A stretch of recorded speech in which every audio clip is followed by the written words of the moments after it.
तो 24 तारीख को हम लोगों ने त्रिवेणी संगम में स्नान किया। ये पार्किंग के जस्ट पहले एक बैरिकेड लगाया हुआ था और चेकिंग के लिए वहाँ की फ़ोटो है। करीब करीब यहाँ हमें आधा से 20 से 25 मिनट वेट करना पड़ा था। उसके बाद उन्होंने बैरिकेड हटाए क्योंकि आगे ट्रैफिक जाम था।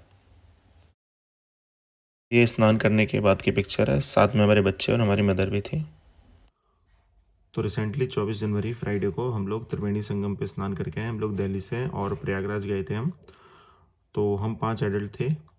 4 एडल्ट तो 30 से 40 की एज के थे और जो मदर है उनकी एज 67 प्लस थी। उनको थोड़ी वॉकिंग में डिफ़िकल्टी है, तो उन्होंने रेस्ट कर करके कर लिया। पूरा हमने वॉक से कवर किया है। तो जो पार्किंग से घाट की दूरी थी वो करीब 2.5 किलोमीटर थी और वापस आना 2.5 किलोमीटर, तो करीब 5 से 6 किलोमीटर हमें टोटल डिस्टेंस पड़ा। तो वो हमने आराम से कर लिया। और साथ में हमारे 3 बच्चे थे, एक बच्चा 14 महीने का था और एक 4 साल और एक 6 साल, तो उन्होंने भी आराम से कर लिया। जो छोटा बच्चा था 1 साल का, उसको हमने पूरे टाइम गोदी में रखा। तो वहाँ जाके हमने काफ़ी सारी चीज़ें देखी, समझी और जो चैलेंजेस हमें फ़ील हुए वो इस वीडियो के माध्यम से मैं आपको बताना चाहूँगा। कुछ मेरे सजेशंस हैं, टिप्स हैं जो हो सकता है आप जब जाएँ तो आपको फ़ायदा रहे। और जैसा कि अभी सुनने में भी आ रहा है कि मौनी अमावस्या में एक स्टैम्पेड हुई है, तो कोशिश कीजिए किसी भी शाही स्नान को आप लोग स्किप करें जब तक बहुत ज़्यादा ज़रूरी ना हो। और बच्चों वगैरह का खास ध्यान रखें। और जो आपके साथ बुजुर्ग हैं, अगर आप किसी शाही स्नान में जा रहे हैं तो कोशिश करें उनको ना लेके जाएं। और बाकी अगर मेरा तो सजेशन है कि नॉर्मल डेज़ में जाएं जब तक कुंभ चल रहा है, और कोई वीकडे चुनें, वीकेंड को अवॉइड करें। और किसी भी मेन इवेंट या कोई वीआईपी विजिट हो तो उस दिन भी उसको अवॉइड करें। तो जो भी मेरे सजेशन एंड टिप्स हैं वो मैं आपको बताऊँगा। और जो लोग कह रहे हैं कि बहुत चलना पड़ता है, ऐसा कुछ नहीं है। पार्किंग से करीब करीब आपको 2.5 किलोमीटर चलना पड़ेगा एक तरफ से। आना और जाना मिला के 5 से 6 किलोमीटर। बाकी आपके ऊपर है कि आप और क्या क्या एक्सप्लोर करना चाहते हैं। तो हम लोग तो प्रयागराज में रुके नहीं थे। हम 11 बजे पहुँचे थे और 5 बजे वापस आ गए थे। 6 घंटे में हमने वॉकिंग, स्नान और सारा काम कर लिया था। मंदिर वगैरह हमने अभी स्किप किए क्योंकि काफ़ी रश था। तो जब हमने कुंभ मेला विज़िट किया, वहाँ पर स्नान किया प्रयागराज में, तो कुछ जो पॉइंट्स हैं वो जो मुझे लगे कि आप लोगों के साथ शेयर करने चाहिए। तो जो वहाँ पर अगर आप फैमिली के साथ जा रहे हैं तो कोशिश कीजिए अपना स्टे एडवांस में बुक कीजिए, स्पेशली अगर आप प्रयागराज में रुक रहे हैं। और किसी को भी फ़ोन पे एडवांस में पैसे मत दीजिए बिना वेरीफाई किए, बहुत स्कैम हो रहे हैं आजकल। होटल काफ़ी महंगे हैं प्रयागराज में क्योंकि भीड़ ज़्यादा है और सप्लाई लिमिटेड है, बट डिमांड काफ़ी कई गुना बढ़ी हुई है। तो फतेहपुर एक पास में सिटी और खागा भी, बट वहाँ स्टे लिमिटेड है और फैमिली के साथ तो हो सकता है आपको पसंद ना आए क्योंकि इस तरह का रश वहाँ पर होता नहीं है। तो रेट्स इस चक्कर में हाई भी हैं। तो कानपुर एक पास में अच्छा ऑप्शन है, वहाँ पर बजट में होटल है और हर तरह के प्राइस रेंज में मिल जाएंगे। और दूरी भी 3 से 4.5 घंटे है प्रयागराज से। और अगर आप ग्रुप्स में आ रहे हैं, साथ में बच्चे या बुजुर्ग हैं, तो कोशिश कीजिए उनको कुछ इस तरह के कपड़े पहनाइए जो सेम कलर के हों या दूर से आप इजीली आइडेंटिफाई कर सकें, जिससे अगर उनका हाथ आपसे छूट जाए, थोड़ा बहुत दूर आप हो जाएं, तो आप इनको इजीली पहचान पाएँ। तो सेम कलर के कपड़े में या फ़ोन नंबर वगैरह लिखे हुए टी शर्ट वगैरह आप इस तरह से कुछ पहना सकें तो अच्छा होगा। कस्टम प्रिंटेड करा लीजिए या उस पर नंबर वगैरह किसी तरह से चिपका दीजिए, एक ये अच्छा ऑप्शन रहेगा। और जो छोटे बच्चे हैं उनके गले में आप आई कार्ड डाल सकते हैं। अगर कुछ समझ में नहीं आ रहा तो आप स्कूल, अगर वो जाने लग गए हैं तो स्कूल का आई कार्ड डाल सकते हैं। उन पर जनरली पेरेंट्स के फ़ोन नंबर, एड्रेस वगैरह होता है, तो वो काफ़ी फ़ायदे में रहेगा। और नहीं तो आप एक पर्ची पे अपना नाम, पता, फ़ोन नंबर, बच्चे का नाम, ये इंपॉर्टेंट डिटेल डाल के जो आपके सीनियर्स हैं या बच्चे उनकी पॉकेट में रख सकते हैं। कम से कम 5 किलोमीटर चलने के लिए आपको तैयार रहना चाहिए। अपने साथ ज़रूरी दवाई जो आपकी ऑलरेडी चल रही है वो लेके आइए। और ओवर द काउंटर मेडिसिन जैसे पैरासीटामोल वगैरह, कोल्ड की दवाई, बुखार की, पेन किलर वगैरह लेके आएँ। संगम घाट पे अगर स्नान पॉसिबल नहीं है तो किसी अदर घाट पे भी आप कर सकते हैं। बोला जाता है कि सेम ही महत्व है। बहुत ज़्यादा ट्रैफिक मिलने का चांस हो सकता है, आप घंटों ट्रैफिक में फंसे रहें, तो उसके लिए तैयार रहिए।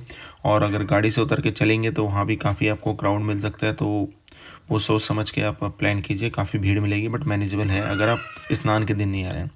और लगेज लाइट रखिए क्योंकि आपको वो लेके घाट तक जाना पड़ सकता है, तो इस हिसाब से आइए। और क्लोथ रखिए चेंज करने के लिए किसी प्लास्टिक बैग में, ताकि वो गीले ना हों। और पार्किंग ढूंढना भी एक टफ़ टास्क है, हमें लकीली मिल गई, तो हमने काफ़ी सारे पार्किंग स्पॉट की लिस्ट इस वीडियो में डाल दी है। तो पार्किंग के हिसाब से भी आप आइए कि पार्किंग ढूंढने में आपको टाइम लग सकता है। और बाकी आप हमारा वीडियो देख सकते हैं, ऊपर मैंने उसका लिंक दे दिया और डिस्क्रिप्शन में भी। प्लास्टिक शीट लेके आइए अपने साथ, जिससे आपको घाट वगैरह पर बैठना हो तो बैठने के काम आएगी, और सामान रखना हो तो भी कोई आपको दिक्कत नहीं होगी। और कहीं भी प्लास्टिक फेंकिए मत, अब से अपने साथ ले जाइए और ढंग से डिस्पोज़ कीजिए। चेंजिंग रूम लेडीज़ और जेंट्स के लिए बहुत है, उसमें लॉक भी और हैंगर भी, जिस पर आप अपने कपड़े टांग सकें। टॉयलेट्स पानी के साथ अवेलेबल है। और जो पहला टॉयलेट है टॉयलेट ब्लॉक का, वो जनरली वेस्टर्न सीट वाला है, जो फिजिकली हैंडीकैप पीपल और सीनियर सिटीजन के काम में आएगा। टॉयलेट्स क्लीन है जनरली, बाकी क्लीनिंग की जिम्मेदारी हम लोगों की भी है कि ढंग से यूज़ करें। सोप या हैंड वॉश लाना ना भूलें। अपना फूड लेके कैरी करें, अननेसेसरी फूड ना लाएं। और फूड के काफ़ी वेंडर है, बट क्वालिटी एक कंसर्न था, तो हमने पैक्ड फूड या फ्रूट्स ही खाए। पावर बैंक लेके आए, क्योंकि फ़ोन चार्ज करने की कोई मुझे वहाँ पर व्यवस्था नहीं दिखाई दी। किसी भी रूमर्स पे भरोसा ना करें।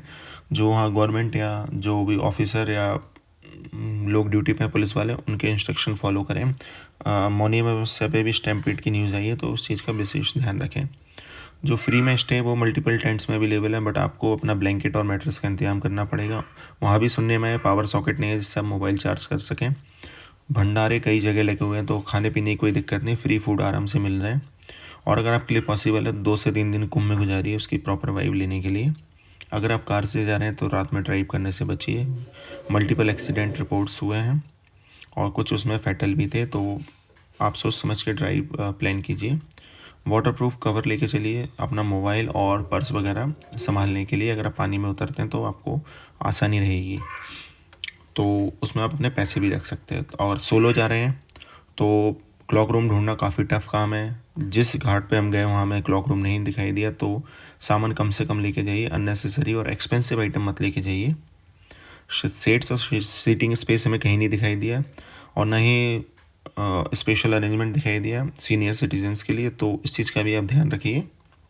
हमने त्रिवेणी पे स्नान किया था, तो संगम घाट की पार्किंग से त्रिवेणी तक हमें कुछ ऐसा नहीं मिला। और ये वर्ल्ड बिगेस्ट इवेंट है, या आप स्नान समझ लीजिए, कुछ भी समझ लीजिए, तो थोड़ा डिफ़िकल्टीज तो होंगी। लग्जरी को एक्सपेक्ट मत कीजिए।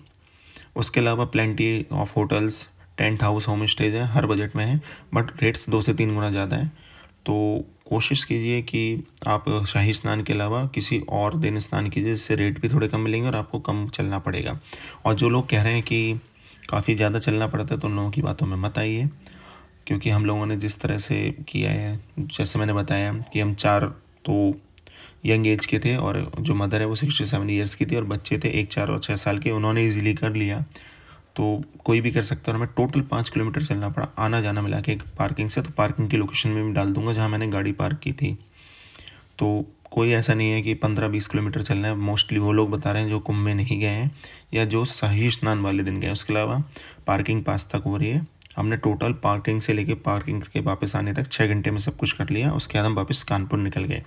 हमने कानपुर में स्टे किया था दिल्ली से जाके, तो आप भी ऐसा कर सकते हैं। दिल्ली से जाइए, कानपुर स्टे कीजिए, कानपुर से बिल्कुल अर्ली मॉर्निंग निकल के प्रयागराज आइए, प्रयागराज में स्नान कीजिए आराम से, फिर शाम को फिर से कानपुर में निकल के स्टे करके दिल्ली आ जाइए। कोई भी ऐसा काम मत कीजिए ड्राइविंग करने का कि आपको रात में चलानी पड़े, क्योंकि थकान के नींद आने के चांसेस हैं। और रिसेंटली बहुत सारे एक्सीडेंट रिपोर्ट हुए हैं, आप न्यूज़ में देख सकते हैं। तो चाहते हैं हम भी कि आप सेफ़ तरीके से जाएँ, सेफ़ तरीके से आएँ, और ये लाइफ टाइम एक्सपीरियंस है, इसको मिस ना कीजिए। ज़्यादा नहीं चलना पड़ेगा, मैं अपने एक्सपीरियंस से बता रहा हूँ। मैक्सिमम आपको 5 से 6 किलोमीटर चलना पड़ेगा, मोस्टली पार्किंग लॉट से। पार्किंग की लोकेशन मैंने डाल दी है, और बाकी अदर सारी इन्फॉर्मेशन डाल दी। वीडियो पसंद आए तो प्लीज़ लाइक कीजिए, चैनल सब्सक्राइब कीजिए। इस तरह के हम और भी वीडियो लाते रहेंगे। Thank you.